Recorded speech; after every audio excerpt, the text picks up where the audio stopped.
Assalamualaikum warahmatullahi wabarakatuh. Selamat pagi anak-anak Bapak semuanya. Senang sekali kita bertemu pada video pembelajaran hari ini. Pertemuan ini kita akan melanjutkan membahas tentang sistem pernapasan manusia ya. Baik, jadi pada kesempatan ini kita akan belajar tentang apa aja gangguan-gangguan yang biasa terjadi pada sistem pernapasan manusia. Baik, silakan kita simak bersama-sama video pembelajaran hari ini. Bernafas tentunya sangat penting bagi manusia.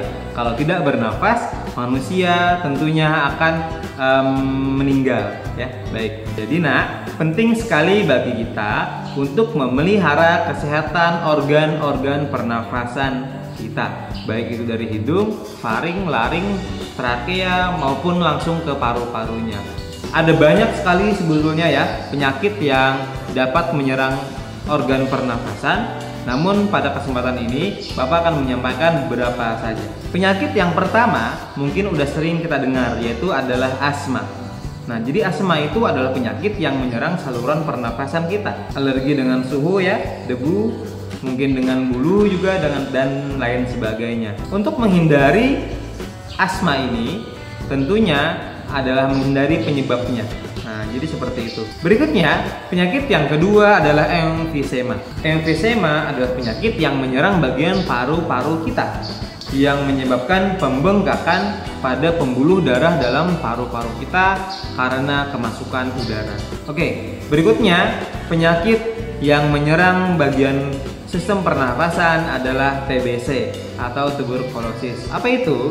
Tuberkulosis atau TBC adalah penyakit yang menyerang sistem pernafasan kita pada bagian alveolus atau kantung udara. Nah, ini disebabkan oleh bakteri yang bernama Mycobacterium tuberculosis ya. Jadi bakteri ini menyerang organ alveolus kita, kantung udara pada paru-paru kita, menimbulkan bercak-bercak. Jika bercak-bercak ini semakin menyebar luas, maka mengakibatkan pembuluh darah dalam alveolus kita menjadi mati. Dan akhirnya alveolus akan semakin mengecil, mengakibatkan paru-paru kita juga ikut mengecil. Penyakit berikutnya bernama bronkitis. Seperti namanya, bronkitis ini menyerang bagian percabangan paru-paru kita di bagian bronkus manusia. Nah, ini menyebabkan radang pada bagian bronkus kita, lalu menimbulkan bronkus menghasilkan lendir yang berlebih seperti itu ya. Setelah bronkus menghasilkan lendir yang berlebih, maka mengakibatkan penderitanya mengalami sesak nafas. Selanjutnya, penyakit yang bernama kanker paru-paru. Sesuai dengan namanya pula, kanker paru-paru ini menyerang organ bagian dalam, bagian paru-paru. Jika tidak dikendalikan, sel-sel kanker di dalam paru-paru itu akan terus menyebar luas pada bagian seluruh paru-paru, bahkan ke seluruh tubuh kita, mengakibatkan penderitanya akan mengalami berbagai masalah yang akhirnya dapat memicu penderita tersebut menjadi meninggal. Seperti itu ya. Oke.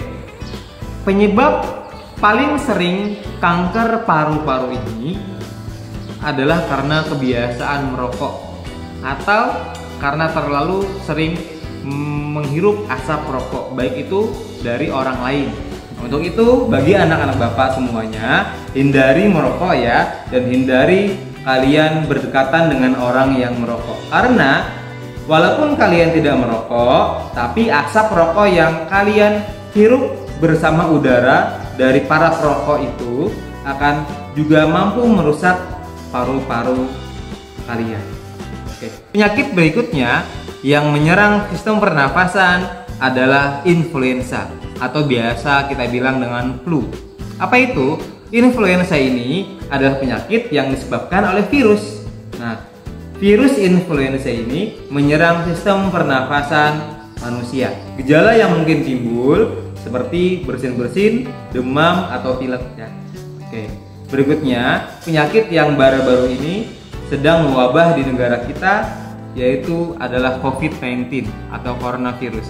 Ini adalah penyakit yang juga menyerang sistem pernafasan manusia yang disebabkan oleh infeksi dari virus yang bernama virus corona. Baik, seperti yang kita tahu sendiri, virus ini tidak dapat terlihat oleh mata kita ya. Jadi virus ini dapat masuk melalui berbagai rongga yang ada di tubuh kita, baik itu mata, hidung maupun mulut. Untuk itu tetap jaga protokol kesehatan, kurangi seminimal mungkin beraktivitas di luar rumah, lalu gunakan masker ketika kalian sedang berjalan keluar rumah. Tetap menjaga kebersihan anggota tubuh, tangan dan lain sebagainya. Biasakan pola hidup bersih dan sehat. Semoga dengan kita menjaga tubuh kita seperti itu, kita juga mampu menghindari infeksi dari virus-virus ini, termasuk virus corona. Mungkin kalian juga pernah dengar nih istilah paru-paru basah.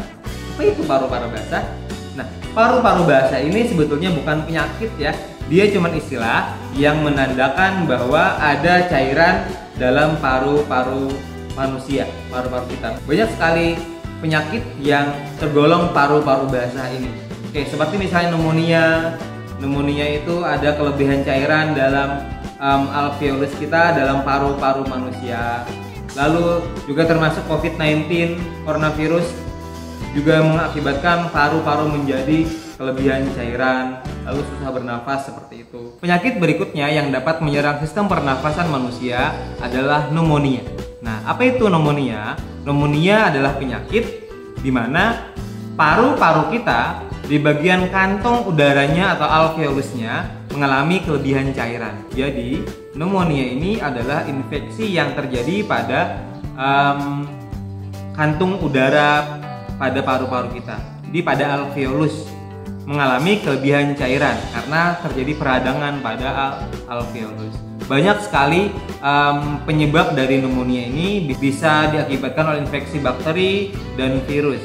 Termasuk COVID-19 juga dapat mengakibatkan kita mengalami pneumonia. Baik, itulah berbagai kelainan atau penyakit yang dapat menyerang organ pernafasan manusia. Lalu, bagaimana cara agar organ pernafasan kita sehat? Bapak ada beberapa tips ya untuk menjaga kesehatan organ pernafasan kita. Yang pertama tentunya adalah rutin berolahraga. Rutin berolahraga itu dapat menjaga kesehatan tubuh, juga kesehatan organ pernafasan. Dengan kita rutin berolahraga, maka sistem pernafasan kita juga akan menjadi teratur. Karena ketika kita bergerak tentunya kita memerlukan oksigen yang lebih ya, sehingga sirkulasi udara dalam darah kita, dalam tubuh kita menjadi berjalan dengan baik. Cara berikutnya yaitu dengan mengkonsumsi makanan-makanan yang bergizi. Itu sudah pasti itu. Nah, baik. Berikutnya lagi adalah dengan memperbanyak konsumsi air putih. Mengapa? Karena ternyata dengan kita banyak konsumsi air putih, maka air putih tersebut akan melarutkan lendir-lendir atau berbagai kotoran yang mungkin saja tersangkut pada organ pernapasan kita. Nah, itulah gunanya kamu sering konsumsi air putih. Berikutnya, cara untuk menjaga kesehatan organ pernapasan adalah dengan menjalani PHBS atau pola hidup bersih dan sehat dengan cara rutin cuci tangan dan lain sebagainya. Selanjutnya, tips berikutnya adalah kamu tidak merokok. Ya, sudah Bapak sampaikan bahwa asap rokok dan zat-zat kimia yang terkandung pada rokok dapat merusak sistem pernapasan manusia. Terakhir adalah dengan kamu menghindari polusi udara. Gunakan masker ketika keluar agar udara yang masuk tersaring dahulu di masker. Dan tentunya hindari menghirup asap-asap berlebih, baik itu asap rokok ataupun asap dari kendaraan bermotor, asap dari hasil pembakaran sampah dan lain sebagainya. Dengan kamu menjalani hidup seperti ini, maka insya Allah organ kita, tubuh kita akan menjadi sehat. Dan tentunya sistem pernapasan kita pun, organ pernapasan kita pun menjadi sehat pula. Oke, sampai di sini dahulu video pembelajaran hari ini. Semoga kalian dapat mengambil informasi penting dari yang Bapak ajarkan hari ini. Assalamualaikum warahmatullahi wabarakatuh.